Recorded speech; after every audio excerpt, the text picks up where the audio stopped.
Aquí tienes la historia completa traducida al español, manteniendo el tono narrativo, la sensibilidad y el estilo original lo más fiel posible. El viento del desierto se movía como un espíritu inquieto por el fondo del cañón, levantando polvo en la luz dorada que se desvanecía del atardecer. Daniel Hayes llevaba horas cabalgando, siguiendo un sendero silencioso que serpenteaba entre rocas secas y arbustos dispersos. Su caballo aminoró el paso por sí solo, presintiendo algo inusual más adelante. Daniel entrecerró los ojos y miró hacia abajo, hacia un grupo de piedras dentadas bajo la cresta. Al principio pensó que era solo un pedazo de tela atrapado en las rocas. Luego se movió. Desmontó al instante y bajó por la pendiente, con las botas crujiendo contra la grava suelta. Al acercarse, se le cortó la respiración. Era una joven apache. Yacía medio oculta entre las piedras, con el cabello oscuro enredado en polvo, el brazo manchado de sangre seca. Su ropa estaba desgarrada y moretones marcaban su piel. Parecía haber gateado hasta allí en desesperación, antes de que le fallaran las fuerzas. Por un momento, Daniel simplemente se quedó allí, inseguro. Encuentros como ese rara vez terminaban en paz. Lentamente, se arrodilló junto a ella y extendió la mano para comprobar su respiración. Estaba viva, apenas. Sus ojos se abrieron parpadeando. En el instante en que lo vio, el terror llenó su rostro. Jadeó e intentó alejarse empujándose, su cuerpo herido temblando por el esfuerzo. Su voz salió rota, no, por favor. Daniel se quedó inmóvil, con la mano suspendida en el aire. Había visto miedo antes en hombres, en animales, pero esto era diferente. No era miedo a la muerte. Era miedo a él. Miedo a lo que representaba. Ella miró su sombrero, sus botas, el revólver a su lado, y su cuerpo se tensó como si esperara que aparecieran cadenas en cualquier momento. En su mundo, hombres como Daniel no rescataban a mujeres apaches. Las capturaban, las vendían, las poseían. Sus manos arañaron débilmente la tierra mientras intentaba arrastrarse, aunque apenas tenía fuerzas para moverse. Daniel se quitó rápidamente el sombrero y retrocedió, bajándose a su nivel. «Estás a salvo», dijo en voz baja. Pero las palabras no significaban nada para ella, porque la seguridad nunca había venido de un vaquero antes.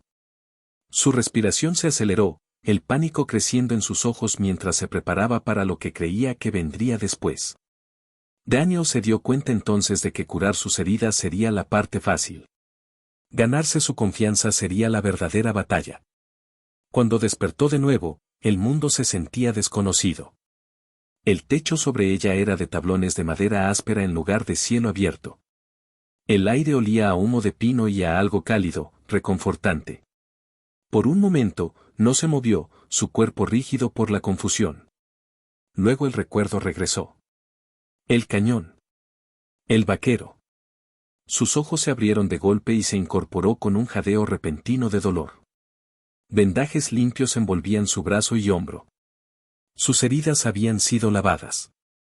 Su ropa desgarrada había sido cuidadosamente remendada. Miró hacia abajo, el pánico subiendo en su pecho. Estaba dentro de su casa. Su respiración se aceleró mientras su mente repasaba todo lo que le habían enseñado. Todo lo que había visto que les pasaba a las mujeres que caían en manos de hombres como él. Bajó las piernas de la cama a pesar del dolor, preparándose. Cuando Daniel entró por la puerta llevando un tazón de sopa humeante, ella habló antes de que él pudiera decir una palabra. «Trabajaré», dijo rápidamente, con voz temblorosa pero decidida. «Limpiaré, cocinaré, llevaré agua, obedeceré». Las palabras salieron ensayadas, como algo aprendido hace mucho por supervivencia. Daniel se detuvo a mitad de paso, confundido. Ella bajó la mirada, esperando ira por hablar sin permiso. «No causaré problemas», añadió suavemente. «Conozco mi lugar». El silencio se extendió. Daniel dejó el tazón lentamente en la pequeña mesa de madera junto a ella. «No tienes que trabajar», dijo. Ella frunció ligeramente el ceño, insegura de haber entendido. «Sé cómo va esto», respondió, su voz apenas un susurro. Sus manos se apretaron en la manta mientras esperaba que se pronunciara el precio de su rescate. En cambio, Daniel negó con la cabeza suavemente. No eres mi sirvienta. Sus ojos se alzaron, cautelosos y descreídos. Eres mi invitada. La palabra sonó extraña en el aire. ¿Invitada? No se colocaron cadenas en sus muñecas. No se pronunciaron reglas.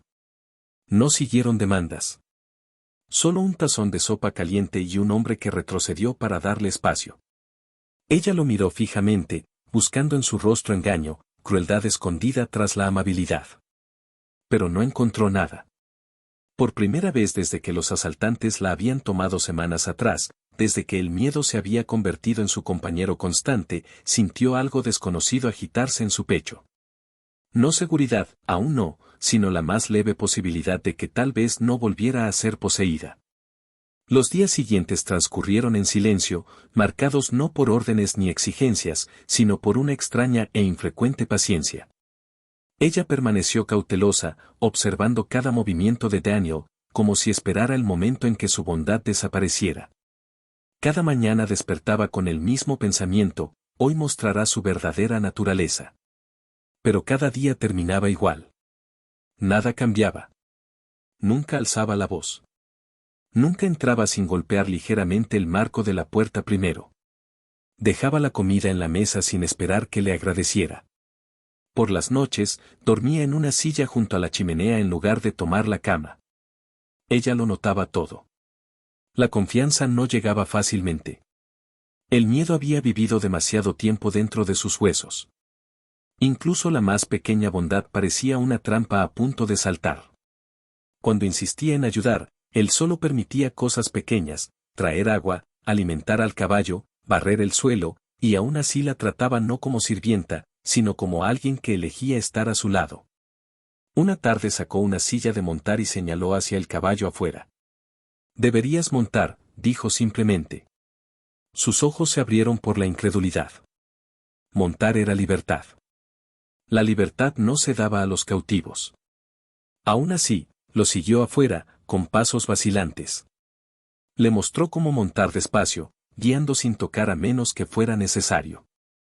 Cuando finalmente se sentó sobre el caballo, con el viento rozando su rostro, algo dentro de ella se aflojó. Por primera vez en semanas, no se sintió atrapada. Más tarde, le entregó un cuchillo. Su cuerpo se tensó al instante. Las armas no se daban a quienes debían ser controlados. Pero su expresión no tenía amenaza. Para protección, dijo. Ella miró la hoja en sus manos, insegura si sentir gratitud o confusión. Esa noche, cuando el sol se hundió en el horizonte y pintó el cielo en tonos de fuego, lo encontró sentado en silencio afuera de la cabaña. Ella reunió valor y hizo la pregunta que había vivido en su corazón desde el momento en que despertó: ¿por qué? Daniel no respondió de inmediato. Su mirada permaneció fija en la luz que se desvanecía. Finalmente habló: porque nadie merece vivir con miedo. La simplicidad de sus palabras golpeó más profundo que cualquier otra cosa que hubiera hecho. Lágrimas se acumularon en sus ojos antes de que pudiera detenerlas. Ningún hombre le había hablado nunca sin esperar algo a cambio, y lentamente, casi sin notarlo, el peso constante del terror comenzó a levantarse. No de golpe, pero lo suficiente para que la esperanza encontrara un lugar donde antes reinaba el miedo. La mañana llegó en silencio, envuelta en luz suave y el aliento fresco del aire del desierto que entraba por la ventana abierta.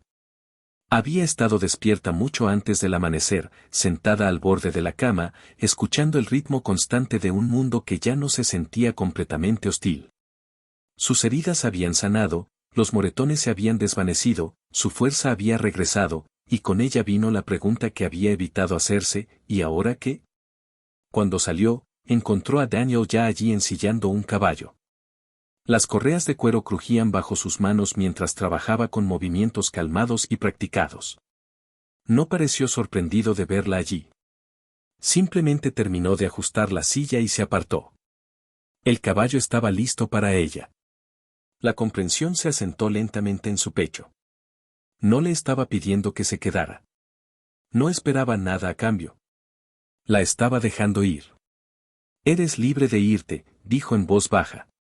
Las palabras cayeron más pesadas de lo que esperaba. Buscó en su rostro la condición oculta, la exigencia no dicha que seguramente vendría, pero no llegó nada. El silencio se extendió entre ellos. Me salvaste, dijo finalmente, con voz temblorosa. ¿Y no pides nada? Daniel se encogió de hombros ligeramente. La libertad no es algo que se devuelva. Su garganta se apretó mientras absorbía su respuesta. Cada lección que había aprendido le decía que la bondad siempre tenía un precio. Que la supervivencia significaba dar algo a cambio. Pero aquí no había nada que pagar. Ni deuda, ni cadenas, solo una elección. Se acercó al caballo lentamente, colocando una mano en su cuello antes de subir a la silla. El movimiento familiar se sentía diferente ahora. No forzado, no ordenado, voluntario. Daniel retrocedió, dándole espacio, su expresión calmada. No intentó detenerla, no intentó convencerla de quedarse. Simplemente respetó su decisión antes de que ella la hubiera tomado. Giró el caballo hacia la tierra abierta más allá de la cabaña. El camino adelante se extendía amplio e infinito, llevando de vuelta a todo lo que una vez conoció. Podía irse, y él no la seguiría. La realización golpeó profundo. Por primera vez, un hombre había tenido poder sobre ella y había elegido no usarlo. Su visión se nubló cuando la emoción subió en su pecho. Espoleó al caballo hacia adelante, pero después de solo unos pasos, se detuvo. El silencio detrás de ella se sentía más pesado que el camino abierto adelante. Lentamente se giró. No porque fuera poseída, no porque tuviera miedo, sino porque por primera vez en su vida, quedarse era una elección que podía hacer libremente.